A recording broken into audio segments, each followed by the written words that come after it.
Hello മക്കളെ, ഈ വരുന്ന പബ്ലിക് എക്സാമിനേഷൻ അക്കൗണ്ടൻസി നമുക്ക് ഏറ്റവും പ്രധാനപ്പെട്ടതാണ് MCQ. ഏറ്റവും ചുരുങ്ങിയ സമയം കൊണ്ട് നമുക്ക് മാർക്ക് സ്കോർ ചെയ്യാൻ പറ്റുക, ഏറ്റവും പെട്ടെന്ന് നമുക്ക് അറ്റൻഡ് ചെയ്യാൻ പറ്റുന്ന ക്വസ്റ്റൻസ് ആയിരിക്കും MCQ. ഒരു മാർക്കും അവിടെ മിസ് ചെയ്യരുത്. അപ്പോൾ ഇവിടെ നമ്മൾ അടിപൊളിയായിട്ട് കുറെ MCQ പ്രാക്ടീസ് ചെയ്യാൻ പോവാണ്. Most repeated and expected questions ആണ് നമ്മൾ പ്രാക്ടീസ് ചെയ്യാൻ പോകുന്നത്. അടിപൊളിയായിരിക്കും, പെട്ടെന്ന് കഴിയും. MCQ ആണ്, പെട്ടെന്ന് നമുക്ക് അതിന്റെ ആൻസറിലേക്ക് വരാൻ പറ്റും. See, ഒന്നാമത്തെ question, amount invested by the owner in the business is called capital. It is very simple. And dash is the collection of accounts debited or credited in the journal, or the debit is called ledger. Debitum creditum varaൻ പോവുകയാണ്. And the process of entering transaction in the journal is called journalizing. Assets sold on credit entered in the journal proper. ക്രെഡിറ്റിനാണ് asset വിൽക്കുന്നെങ്കിലും വാങ്ങുന്നെങ്കിലും നമ്മൾ journal പ്രോപ്പറാണ് record ചെയ്യുക. Bank reconciliation statement ആരാണ് prepare ചെയ്യുന്നത്? Account holder അല്ലെങ്കിൽ കസ്റ്റമർ അറിയാതെ ബാങ്ക് ഇട്ട് പോരുത്. These type of errors are affect the agreement of the trial balance. Errors of partial omission ആണ്. And dash is the term use to show the decrease in the value of natural asset. നമുക്കറിയാം fixed asset ആണെങ്കിൽ tangible fixed asset depreciation ആണ്, ഇൻഡെബിറ്റ് amortisation ആണ്. ഇവിടെ answer depletion ആണ്. Overdraft means dash in the cash book. Cash ബുക്കിൽ minus എന്ന് പറഞ്ഞു കഴിഞ്ഞാൽ അത് ക്രെഡിറ്റ് ആണെന്ന് അറിയാം. അതുപോലെ തന്നെ പാസ്ബുക്ക് അത് ഡെബിറ്റ് ആണ് വരിക. Prepaid insurance is an asset. Prepaid expense ഒരു അസറ്റ് ആണ്. അതുപോലെ തന്നെ ഔട്ട്സ്റ്റാൻഡിംഗ് എക്സ്പെൻസ് ലയബിലിറ്റി ആണ്.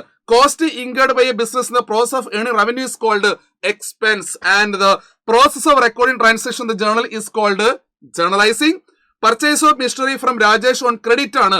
അപ്പൊ രാജേഷ് കയ്യിൽ നിന്ന് ക്രെഡിറ്റിന് പർച്ചേസ് ചെയ്യുമ്പോൾ ജേർണൽ പ്രോപ്പറാണ് റെക്കോർഡ് ചെയ്യുക, because it is an asset other than goods ആണ് അല്ലേ. ഇനി നമ്മൾ പോകുന്നത് the amount of depreciation charge ഉണ്ട് diminishing balance method. Decrease every year, ഓരോ വർഷം കുറഞ്ഞുകൊണ്ടേയിരിക്കും. The value of the closing stock given in the trial balance will be shown. Trial ബാലൻസിന്റെ ഉള്ളിലാണ് വരുന്നതെങ്കിൽ ബി ആണ് correct answer. Asset side of the balance sheet ആണ്. ഇനി നേരെ പോകുന്ന identify the source document for record the transaction the sales returns book. Debit note credit note ഉണ്ടല്ലോ, അപ്പൊ സെയിൽസ് റിട്ടേൺ എവിടെയാണ് വരിക? ക്രെഡിറ്റ് നോട്ട് ആണ് source document. Which of the following is an error of commission? Wrong balancing. തെറ്റിപ്പോവാ, amount മാറിപ്പോവാ, കൂടിപ്പോവാ, കുറഞ്ഞു പോവാ.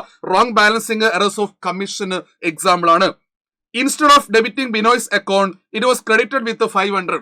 ഡെബിറ്റിൽ 500 വരണം, പക്ഷേ ക്രെഡിറ്റ് എടുത്തു 500. അപ്പൊ നമ്മൾ അത് റെക്ടിഫൈ ചെയ്യാൻ വേണ്ടി ഡെബിറ്റിൽ ഒരു 500 എഴുതി കഴിഞ്ഞാൽ അക്കൗണ്ട് 0 ആയി പോകും. അതുകൊണ്ട് എന്ത് ചെയ്യണം? 1000 ഇടണം അല്ലെ. ഓപ്പോസിറ്റ് ഡെബിറ്റ് 1000 ഇടണം.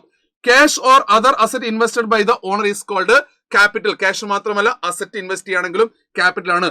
Credit sale of goods are record in the dash day book. അറിയാം, സെയിൽസ് ഡേ ബുക്ക് ആണ്. Overdraft means dash in the cash book. Repeated question ആണ്, ക്രെഡിറ്റ് ആണ് വരുന്നില്ലേ, credit. Depreciation is charged on fixed asset ആണ്, fixed asset ആണ്. Trial balance is prepared to all of the above. Locate in the errors ആവാം. Help in the preparation trial balance ആണ്. Ascertain the arithmetic accuracy of ledger ആണ്. അപ്പൊ accounts ആണ്. അപ്പൊ എല്ലാം കൂടെ വരുന്നതാണ്. ഇത് നമുക്ക് ഒബ്ജക്റ്റീവ് ആയിട്ട് യൂസ് ചെയ്യാൻ പറ്റും. ഇനി 23-ാമത്തത് laptop purchased by the owner of a business for his personal use to record in the books of accounts. അപ്പൊ പേഴ്സണൽ യൂസ് ആണെങ്കിലും നമ്മൾ എന്താണ് റെക്കോർഡ് ചെയ്യണം. ബിസിനസ് എന്റിറ്റി കൺസെപ്റ്റ് ആണ്, രണ്ടും രണ്ട് എന്റിറ്റികളാണ്. Dash provides the evidence that is source document. And 25th question, very important.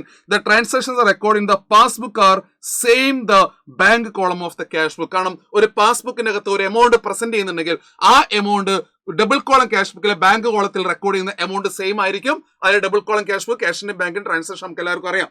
So the most important 25 questions ആണ് പ്രാക്ടീസ് ചെയ്തിരിക്കുന്നത്. സോ അടിപൊളിയായിരിക്കുക. All the best. എല്ലാ ക്വസ്റ്റൻസും അറ്റൻഡ് ചെയ്യാൻ പറ്റേ. All the best.